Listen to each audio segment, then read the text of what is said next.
तो कैसे हैं आप सभी। आशा करते हैं आप सभी अच्छे होंगे और स्वस्थ होंगे। एक बार फिर से आ गए हैं हम आज एक नए टॉपिक के साथ। और जो आज का जो हमारा टॉपिक रहेगा वह है एसएससी जीडी। जो भी छात्र एसएससी जीडी की तैयारी कर रहे हैं उनके लिए हिंदी का प्रैक्टिस नंबर फर्स्ट आ गया है। तो आप उसको देखिए तथा स्कोर करिए कि आपका स्कोर कितना जा रहा है। इसके बाद कमेंट में आप हमें बताइए कि स्कोर आपका कितना जा रहा है। साथ ही अगर पीडीएफ चाहिए आपको इसकी तो नीचे आप टेलीग्राम ज्वाइन करके पीडीएफ भी प्राप्त कर सकते हैं। ठीक है, आसानी से प्राप्त कर सकते हैं। तो चलिए शुरू करते हैं हमारा पहला क्वेश्चन। तो पहला क्वेश्चन हमारा क्या कह रहा है। पहला क्वेश्चन कह रहा है किस वर्ग में सही विलोम शब्द नहीं है। यानी कि आपको वर्ग दिए गए हैं ए बी सी डी, चार आपके पास ऑप्शन दिए गए हैं और कह रहा है कि इसमें सही विलोम शब्द नहीं है, ये आपको बताना है। तो कौन सा में सही विलोम शब्द नहीं है। तो इसका जो सही उत्तर होगा ऑप्शन नंबर ए, कदाचार का दूराचार जो है विलोम शब्द नहीं होता। बाकी गौरव का क्या विलोम शब्द होगा, लाघव होगा, गरिमा का लघिमा होगा और अभिज्ञ का अभिनव होगा। तो ये सही है, लेकिन ऑप्शन नंबर ए हमारा प्रश्न के हिसाब से सही होगा। अब डिटेल देखिए, कदाचार और दूराचार एक दूसरे के विलोम है, विपरीत अर्थक शब्द नहीं है। जैसे कदाचार का अर्थ क्या है, बुरा, और दुराचार का अर्थ क्या है, बुरा। तो दोनों क्या है, एक अर्थी शब्द हैं, ये दोनों के विलोम नहीं है। जैसे गौरव हो गया लाघव, तो गौरव का अर्थ क्या होता है, सम्मान या प्रतिष्ठा, और लाघव का अर्थ होता है असम्मान। इसी प्रकार जैसे लाघिमा, लाघिमा का अर्थ क्या होता है, लाघिमा का अर्थ है महत्व, और इसका विलोम क्या होता है, गरिमा का महत्व, और लाघिमा का विलोम होता है ये अपमान या तुच्छता, जहाँ जिसका अपमान किया गया हो। इसके बाद अभिज्ञ की बात आती है, तो अभिज्ञ का विलोम शब्द होता है जानकार, परिचित, यानी जिसके बारे में पता हो, जानकार हो। अनभिज्ञ का मतलब होता है जिसके बारे में ना पता हो। जैसे मैं इस चीज़ से अनभिज्ञ था, यानी कि मुझे इसके बारे में कोई जानकारी नहीं थी। तो यहाँ से हमारा ए इसका सही उत्तर हो जाएगा। ठीक है, क्योंकि कदाचार और दुराचार का दोनों का अर्थ क्या होता है, बुरा ही होता है। तो ये विलोम शब्द नहीं है।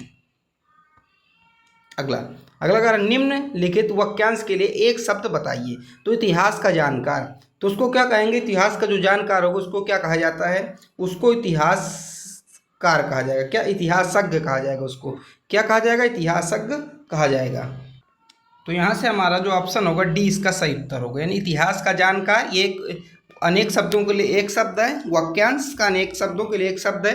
तो जो इतिहास का जानकार होगा तो उसे इतिहासज्ञ कहा जाएगा। डी हमारा सही उत्तर हो जाएगा। अब देखिए यहाँ पे समझिए, नीचे दिए गए विकल्प में इतिहासज्ञ सही उत्तर है। इतिहासज्ञ जानकार के लिए एक शब्द इतिहासज्ञ होगा। इतिहास का अर्थ व्यक्ति, समाज या देश से संबंधित तथ्यात्मक घटनाओं का क्रमानुसार विवेचन। इतिहास बोध का अर्थ है इतिहास की समझ, और इतिहास का अर्थ होता है इतिहास को लिखने वाला। तो इतिहासकार आप लोग ना इसको टिक कीजिएगा, क्योंकि इतिहासकार का अर्थ क्या होता है, इतिहास को लिखने वाला, और इतिहास बोध का अर्थ होता है इतिहास की समझ रखने वाला। तो यहाँ से हमारा क्या ऑप्शन डी हमारा यहाँ से सही उत्तर हो जाएगा। डी वाले एकदम सही हैं।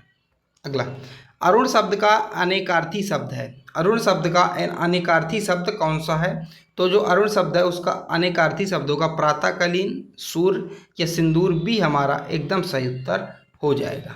ठीक है, देखिए अरुण शब्द का अनेकार्थी शब्द प्रातःकालीन या सूर्य सिंदूर होगा। इसके अलावा लाल, सूरज का सारथी भी इसके अनेकार्थी शब्द शामिल हैं। अगला, नीचे दिए गए वाक्य के किस अंश में शुद्धि है अशुद्धि है उसको चयन करना है। यानी कि जो नीचे वाक्य दिया गया है इसमें किस वाक्य में अशुद्धि उसको चयन करना है।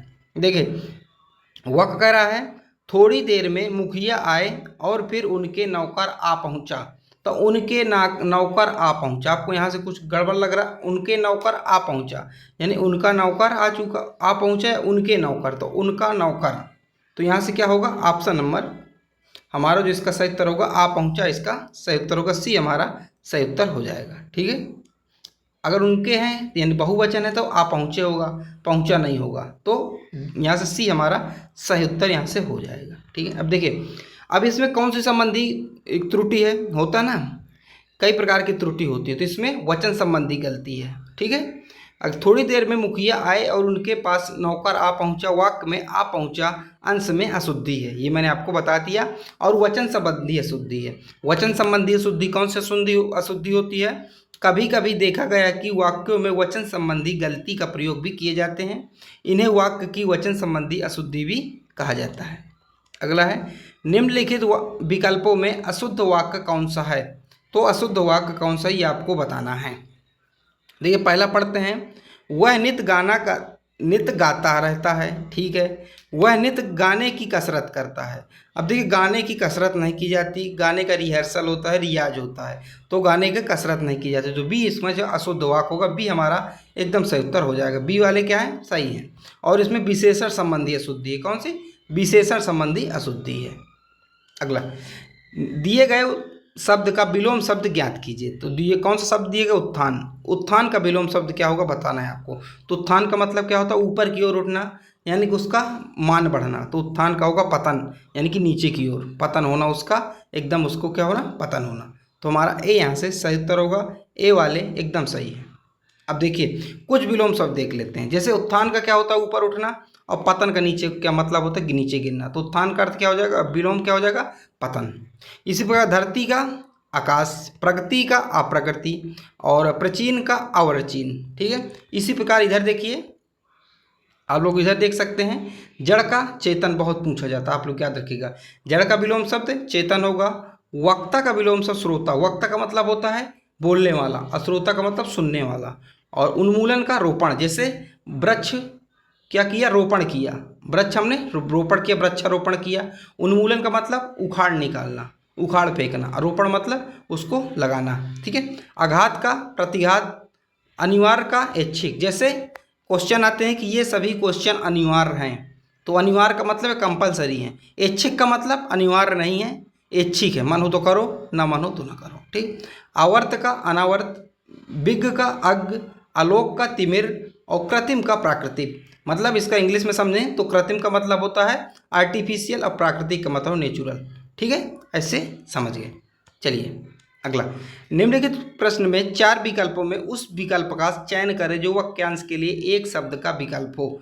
तो किसी के संपूर्ण जीवन के कार्यों का विवरण क्या कहलाता है। बहुत सरल है, किसी के संपूर्ण जीवन के कार्यों का विवरण क्या कहलाता है, ये आपको बताना है।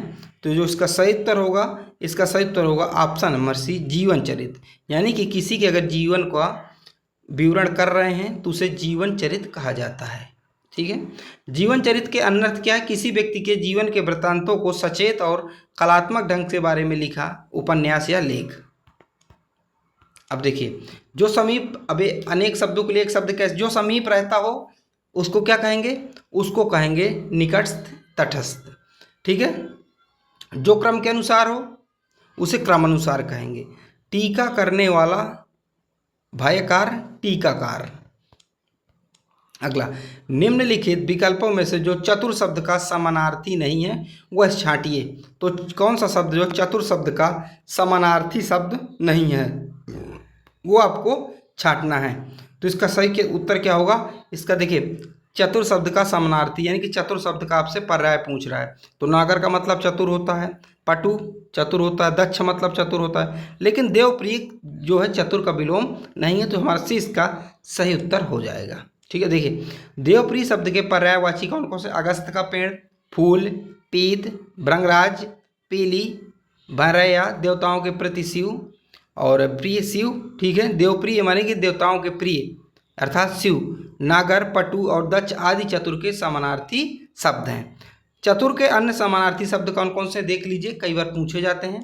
तो जैसे दक्ष हो गया, विज्ञ हो गया, प्रवीण। जैसे कहा जाता है कि मैं इस काम में क्या हूँ, प्रवीण हूँ, यानी कि दक्ष हूँ, निपुण हूँ। कुशल, होशियार, चालाक, योग, निपुण, छलिया, चट, नागर, कार्य निपुण, निपुण, प्रेक्षावान। तो ये क्या है, सब चतुर के पर्यायवाची हैं। नहीं है तो आप लोग इसका स्क्रीनशॉट ले लीजिए। अब देखिए अगला, अब देखिए कुछ पर्यायवाची देख लेते हैं। ठीक है, भले ही आपको मैं 10 क्वेश्चन कराऊंगा, लेकिन 10 क्वेश्चन के अंदर मैं आपको जो है तैयारी आपकी 20 या 25 क्वेश्चन वाली करवा दूंगा।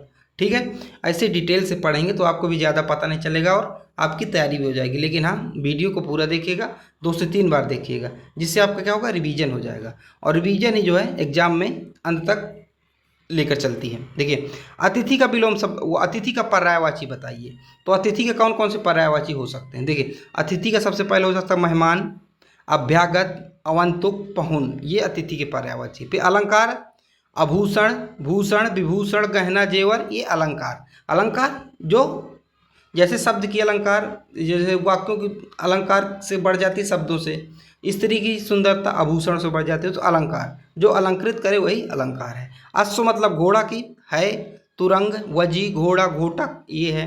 अरण्य मतलब जंगल, वन, कानन, अटवी, कंतार ये जंगल की पर्यायवाची हैं। फिर अंतरिक्ष का कौन कौन सा, खगोल, नभमंडल, गगनमंडल, आकाशमंडल ये पर्यायवाची हैं अंतरिक्ष के। फिर इसके बाद अंबुज का कमल, पंकज, नीरज, वारिज, जलज ये क्या है, अंबुज का मतलब होता है कमल, उसी का पर्यायवाची पंकज हो गया, नीरज हो गया, अरविंद हो गया, ये सब पर्यायवाची हैं। अगला अब इस साइड देखिए, जिन शब्दों, देखिए अब ये पर्यायवाची समानार्थी शब्द कहते किसे हैं, ये क्या है, समानार्थी या पर्यायवाची शब्द एक ही है। समानार्थी मतलब उसके जैसा, पर्यायवाची मतलब उसकी कॉपी, उसके जैसे करना कह के दूसरी कॉपी। जैसे मैं कह दूं कमल को ना कमल ना कह दूं पंकज, इस तालाब में बहुत सारे पंकज खिले हैं, या कमल कह दूं इस तालाब में बहुत सारे कमल खिले हैं, तो बात एक ही है, तो ये उसकी परिभाषा दी गई है।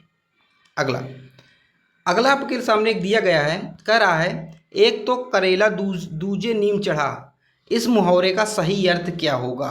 तो इसका सही अर्थ क्या होने वाला है, तो कड़ुआ किंतु अत्यंत गुणकारी ये तो होगा नहीं, मृदु किंतु अत्यंत दोषपूर्ण ये तो होगा नहीं, एक दोष के बाद दूसरा दोष, ही बिल्कुल सही।